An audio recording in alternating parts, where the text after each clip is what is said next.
Pak Soehadi kan beberapa hari kemarin bertemu Pak Jokowi di Solo ya, di rumah beliau di Solo bersama para relawan. Tapi juga ada, saya dapat dari WA Group gitu foto Pak Jokowi dengan Pak Soehadi berdua, ya, gitu lagi kan, duduk. ngobrol. Bukan berdua, kayaknya ada teman-teman di belakangnya. Iya. Kemudian ada video. Oh iya, ada yang berdua, ada yang berdua. Yang berdua, yang foto. Betul. Kemudian ada video yang sejumlah relawan, para tokoh-tokoh relawan hadir ketemu Pak Jokowi di rumah beliau di Solo. Iya. Terus ada narasinya itu Pak, termul antri gajian. Ternak Mulyono anti gajian itu. Jadi pokoknya mereka narasinya itu menyerang relawan gitu ya. Iya. Nah, ini saya pengen ini sih Pak Soehadi spill lah cerita tentang pertemuan dengan Pak Jokowi kemarin ya. Karena kan kita tahu Pak Jokowi sekarang menjadi sasaran tembak serangan yang tak henti-henti soal ijazah palsu lah. Terus Gibran juga diserang dengan pemakzulan apa. Terus kemudian pada saat yang sama Pak Jokowi kan kita tahu menegaskan dukungan all out PSI. Dukung PSI. Betul. Gitu ya. Jadi ini hal-hal semacam itu. Terus juga serangannya juga termasuk yang penyakitnya itu loh Pak. Iya. Nah, ini penyakitnya kutukan, karma betul, gitu kan. Tapi kan ketika Pak Soehadi datang sendiri ketemu langsung kan bisa memberikan kesan seperti apa sih gitu loh. Jadi ini sebenarnya gimana Pak? Ceritanya itu Pak. Jadi begini, sebetulnya pada saat pertemuan kali itu ya, yang pertama ya, kita ada 2 kali pertemuan ya. Pertemuan yang pertama dan pertemuan yang kedua. Pertemuan yang pertama ya, kita diajak masuk ke dalam. Itu kalau nggak salah ada 7 orang teman-teman relawan yang masuk ke dalam ya. Salah satunya saya. Dan kami bicara panjang lebar di sana. Pak Jokowi juga cerita, kami juga cerita terkait masalah berita tentang ijazah palsu, terus kemudian juga permakzulan dan lain sebagainya ya. Terus juga saya juga melihat kondisi Pak Jokowi pada kala itu ya, itu sangat-sangat prima, sangat sehat. Cuma memang beliau dalam masalah kesehatan terutama kulit memang masih belum pulih ya. Masih belum pulih ya, memang sekarang lagi pemulihan. Dan yang dalam pembicaraan tersebut yang saya melihat dalam konteksnya ya, Pak Jokowi itu sangat mendukung keberadaan Pak Prabowo ya. Bukan lagi bicara tentang Pak Gibrannya dalam konteks ini. Kalau kita lihat sangat mendukung gerakan-gerakan kerja Pak Prabowo, memuji kerja Pak Prabowo dan lain sebagainya gitu kan. Dan malah yang terkesan yang saya juga cukup kaget, nggak ada sedikit pun terbersit di 2029 ya, Gibran ini akan menjadi capres dari salah satu partai. Tidak ya. Kan ini ada narasi ini Pak, narasi yang Jokowi dukung PSI, membesarkan PSI agar bisa jadi kendaraannya Gibran untuk 2029 gitu kan. Itu enggak itu salah sama sekali, itu salah besar itu Pak. Ya. Karena ditegaskan dengan kita ini, kami relawan ya, dukung Pak Prabowo dan Gibran ya. Dan nanti usahakan kita dukung Pak Prabowo 2 periode. Itu dengerin teman-teman semua. Dan kita juga sangat appreciate dengan sikap-sikap seperti itu. Karena memang sebetulnya kan kita juga sekarang ini kita dukung ya, gerakan kerja Pak Prabowo itu kan luar biasa. Jadi nggak salahnya juga memang di 2029 keberlanjutan ini kita dukung kepada Pak Prabowo lagi gitu ya. Jadi nggak ada istilah omongan-omongan yang sifatnya nanti saya akan memajukan ini, nggak ada sama sekali. Jadi konteks Pak Jokowi dalam kaitan 2029 itu jelas kita harus dukung Pak Prabowo. Gitu. Oh iya Pak, ngomong-ngomong ketika Pak Soehadi bertemu dengan Pak Jokowi sempat nyinggung soal podcast-podcast kita di Cokro TV nggak Pak? Dia sering melihat Cokro TV, tayangan-tayangan Cokro TV gitu ya.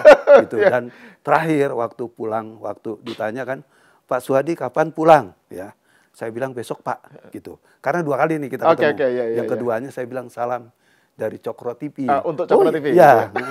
Dari Cokro TV. Oh, Pak Soehadi mengatakan itu. Dari Cokro TV. Oh iya, salamkan nanti. Gitu. Ya semoga ini juga ditonton oleh Pak Jokowi. Mudah-mudahan. Pastinya akan. Oke, ini intermezzo aja Pak soal Cokro TV. Oke, lanjut Pak, lanjut. Ya, jadi silakan. Ya, jadi kalau saya melihat lagi ya, semangat Pak Jokowi dalam bagaimana berbicara tentang kebangsaan itu luar biasa gitu ya.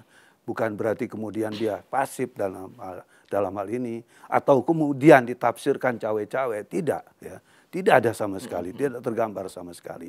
Malah kita banyak juga curhat ya berkaitan masalah keberadaan relawan, terus juga menyangkut masalah isu-isu ijazah palsu, terus pemakjulan, itu kita sampaikan ke beliau. Nah itu gitu. gimana Pak? Kan maksudnya kan serangan ini kan kayaknya baru kali ini ada sosok yang purna tugas sebagai presiden gitu ya, kemudian mendapatkan serangan yang begitu masif. Ya kan hanya Pak Jokowi yang diperlakukan seperti itu ya.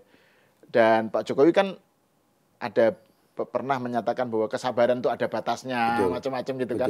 Nah, kalau kesan Pak Soehadi langsung melihat Pak Jokowi langsung ya, merespon, bagaimana beliau merespon badai serangan terhadap Pak Jokowi, terhadap Gibran, terhadap apa itu gimana kesan Pak Soehadi sendiri? Malah kalau kita nggak tanyakan, kayaknya dia nggak akan ngomong juga menyangkut masalah itu gitu kan. Itu luar biasanya.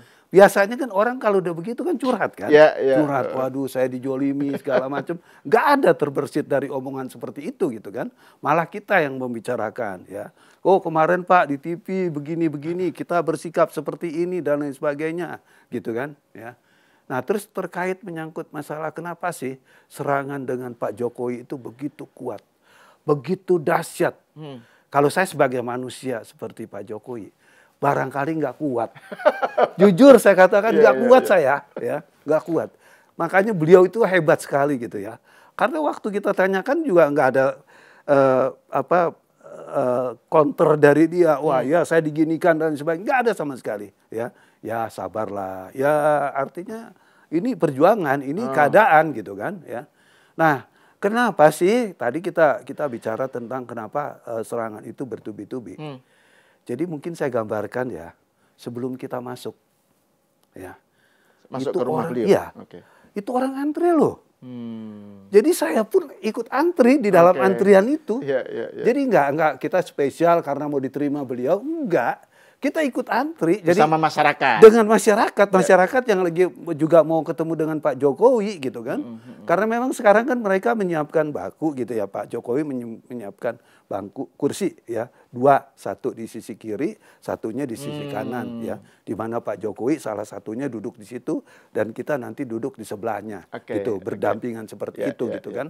Itu antusias masyarakat luar biasa gitu kan. Tiap hari Pak ya. Tiap hari.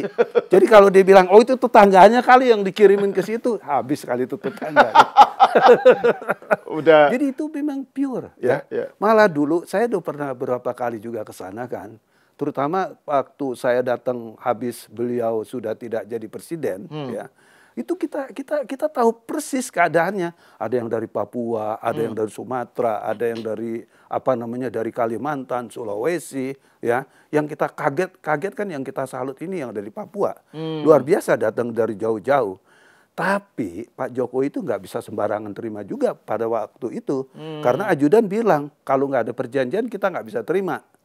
Gitu. Cuman sekarang kayaknya ada pembeda ya, walaupun mungkin nggak ada janji, kalau memang masyarakat mau ketemu, beliau tetap menyiapkan waktu. Itu di awal-awal ya? Di awal-awal seperti itu. Karena kan takut. Karena memang orang yang nggak suka dengan Pak Jokowi ini kan juga banyak ya dalam kaitan ini. Nah kemudian kenapa sih kita ini relawan masih tetap mendukung beliau? Nah itu juga sebetulnya saya, gini ya. Kalau saya lihat kan kita sebetulnya bukan hanya mendukung Pak Jokowi karena dia sudah purna tugas, bukan. Kita ini mendukungnya kan kepada Prabowo dan Gibran ya, di mana konsep kerja keberlanjutan itu kan ada di tangannya Pak Prabowo Gibran. Jadi wajar dong kalau kita terus berdekatan dengan Pak Jokowi gitu kan. Karena saya juga melihatnya begini, kenapa ini kita kerjakan? Kita tahu ya. Di masyarakat kita ini kan sekarang terbelah. Ada yang menginginkan ya keberlanjutan tadi, di mana keberlanjutan itu pembangunan memang dikelola secara baik untuk kepentingan masyarakat ya. Salah satunya bagaimana membangkitkan dan juga mengembangkan hilirisasi ya, terus juga berkaitan dengan pertanian dan lain sebagainya. Banyak hal-hal yang bersifat untuk kepentingan bangsa dan negara yang lagi dikerjakan oleh pemerintah. Kenapa kita ada di situ? Ya karena kita melihat kalau memang ini dilakukan dengan baik, dengan betul-betul untuk kepentingan rakyat, negara kita bisa maju kok. Nah, kita kenapa kebalikannya dengan mereka-mereka? Ya, orang-orang yang ingin negara nggak maju juga kan kita lihat dong di sebelah itu kan menginginkannya ya bagaimana status quo terjalin terus, terbangun terus gitu kan. Loh kalau seperti itu mau gimana? Ya, contoh ginilah ya. Kita juga kan mendengar ada konsep-konsep Pak Jokowi yang tidak disukai oleh orang banyak. Apa? Salah satunya hilirisasi. Itu ya. Terus pembangunan yang berkelanjutan itu nggak disukai. Ya terutama hilirisasi lah yang saya paling banyak dengar. Karena kenapa? Ngapain sih lakukan hal yang seperti itu? Udah kirim aja barang mentahnya di sana, kita beli lagi di sini. Ya kan? Kan seperti itu. Padahal kalau dilihat konsep seperti itu nggak sangat menguntungkan kok buat bangsa dan negara. Tapi kalau itu dilakukan, hilirisasi benar-benar dikembangkan, terus juga negara kita ini adalah bagian daripada juga orang yang mengerjakan sesuatu untuk kepentingan negara lain. Kenapa enggak? Itu kan yang sebetulnya konsep yang kita lagi sekarang amati dalam pemerintahan ini, ya. Terus juga kita lihat penegakan hukum yang carut-marut seperti ini, ya itu kan harus diperbaiki. Kepolisiannya, kejaksaannya, pengadilannya, ya itu udah dikerjakan loh oleh Pak Jokowi, oleh Pak Prabowo, di mana hakim gajinya dinaikkan, terus juga kepada Polri dipesan dengan tegas-tegas agar membela kepentingan rakyat, bukan kepentingan orang-orang tertentu yang sifatnya memang bukan penegakan hukum, tapi bagaimana menjolimi orang. Terus kejaksaan melakukan tindakan-tindakan yang luar biasa dalam penegakan korupsi gitu kan. Nah kan kita juga lihat sekarang apa yang dibangun ya, yang dikerjakan oleh kejaksaan, pengadilan. Belum lama kita dengar kasus Tom Lembong, ya. Dalam konteks penegak hukum, ya, pemerintah dalam hal ini kejaksaan diserang banyak orang, pengadilan diserang banyak orang. Ya. Karena Tom Lembong dikriminalisasi, seperti itu kan, ya. Padahal saya udah bikin tulisan tuh, ya, jelas kok. Nggak ada yang salah dalam kaitan ini gitu kan. Apa yang disebut dengan mens rea, apa yang disebut dengan diskresi, itu ada di dalam tulisan saya. Dan kemarin juga teman-teman relawan, Pak Suhadi saya tanya begini-begini, saya bilang baca tulisan saya. Karena kalau saya jelasin juga nantinya capek gitu ya. Karena saya lihat, saya orang objektif kok. Kalau memang ada kerangka berpikir yang salah, saya juga tetap mengoreksi, bukan kemudian kita jadi ngebebek terus gitu kan. Nggak bisa dong. Pemerintah kalau begitu juga kan nggak bagus, ya. Bagaimana kita harus mengkritisi kebijakan-kebijakan itu? Malah di Tribun itu riwayat kehidupan saya juga diungkit-ungkit sedikit gitu kan, ya. Tapi nggak apa-apa, itu kan untuk kepentingan bagaimana saya berkiprah, ya. Jadi bukan hanya omon-omon, tapi kita memang mendukung pada realita berpikir yang jernih, ya. Ini benar-benar untuk penegakan hukum atau memang untuk menjolimi orang kan gitu kan, ya. Ini yang kita kerjakan pemerintah kerjakan sekarang. Nah, terus terkait dengan soal sikap relawan ini, Pak. Kan tadi menarik nih pernyataan poin dari Pak Suhadi tentang bahwa relawan tetap mendukung, relawan Jokowi tetap berada tegak lurus dengan Jokowi karena kaitannya dengan keberlanjutan. Ya, keberlanjutan. Jadi ini arahnya mendukung Prabowo Gibran gitu ya. Nah, ini saya juga pengen mendapatkan pandangan dari Pak Suhadi tentang sikap politik Pak Jokowi terkait dengan PSI. Kan sikap Pak Jokowi yang mau kerja keras untuk PSI, membesarkan PSI, itu kan sekarang relawan Jokowi kan kelihatannya mendukung. Secara umum kan mendukung semua. Kalau sebelumnya kan terjadi perpecahan ya kan, karena waktu itu banyak yang nggak setuju kalau Pak Jokowi menjadi ketua PSI, gitu kan. Nah sekarang kan bukan ketua, sekarang kan mendukung, membesarkan PSI lah. Nggak tahu apakah nanti masuk struktur atau enggak, itu kita belum tahu. Nah tapi kan ini seberapa jauh relawan mensupport langkah Pak Jokowi untuk kerja keras menyokong PSI itu, Pak? kita juga kan datang ke sana, itu kan kebetulan undangan dari PSI. Oh, oke. Ya, undangan dari PSI, Ya, gitu ya. kan. Nah, kaitan daripada itu, kita juga dapat pemberitahuan Pak Jokowi mau ketemu dengan para relawan. Nah, kalau saya melihat semangat Pak Jokowi untuk bagaimana membesarkan PSI, ya, itu kan sangat maklum. Karena kita tahu dong, waktu dia jadi presiden juga PSI ini udah muaranya, anginnya tuh udah ke Pak Jokowi. Jokowisme. Gitu. Jokowisme gitu kan. Nah, kemudian juga kita melihat memang ya, darah PSI, semangat PSI itu adanya di Pak Jokowi. Jadi ini nggak bisa dihindari lagi gitu kan. Nah, sekarang kalau dia katakan saya akan dukung PSI, saya akan kerja keras untuk PSI. Apakah menjadi bagian dari PSI? Dugaan saya tidak, gitu kan. Karena kemarin juga kita memberi masukan teman-teman, sebaiknya tetap ada di luar, ya, agar kontak kepada kepentingan relawan yang memang partainya juga berwarna-warna, ya kan. Itu tetap Pak Jokowi itu menjadi pelangi di situ, ya. Itu yang kita harapkan gitu ya.